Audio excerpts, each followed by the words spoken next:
The legislature was abuzz this week with speculation about whether the NDP is laying the groundwork for an early election call.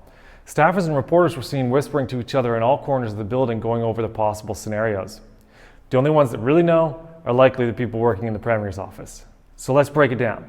First, to set the stage for you here, the NDP has a razor-thin majority. This means they can pass legislation, but party leaders need to make sure all their MLAs are present to vote, and they need either Green MLAs or independents to avoid having to have the Speaker break a tie. Meanwhile, the government has pushed through all kinds of contentious fast-tracking legislation. And the latest bill that they want to try to get passed is a big energy bill. Now, lately, the opposition Conservative caucus has been in a bit of disarray, with MLAs quitting or being kicked out. Some new polling now shows the NDP ahead by roughly 10 points.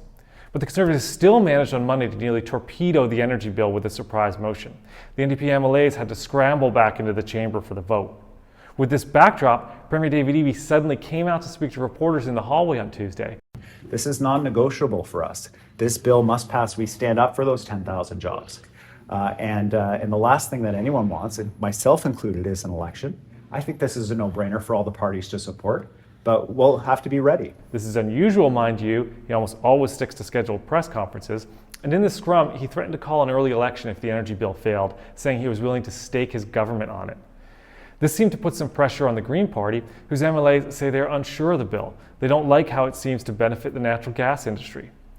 So the Green MLAs are forced to get up and say, wait a minute, it's not our fault if the Premier wants to call an election. He's technically got the votes. Don't blame us. Then Conservative MLA Peter Millibar voiced the thing that all the staffers and reporters are gathering about in the halls.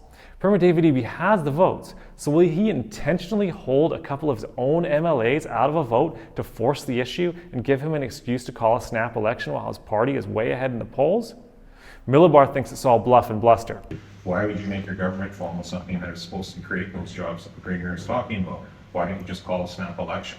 You don't need to manufacture one. So I think it's a lot of bluster on his part and then not a whole lot to it. And on top of all this, Eby has a leadership review coming up in a couple weeks. Keep track of the developments at todaynbc.com. I'm Mark Page, BC Legislative Correspondent for Black Press Media.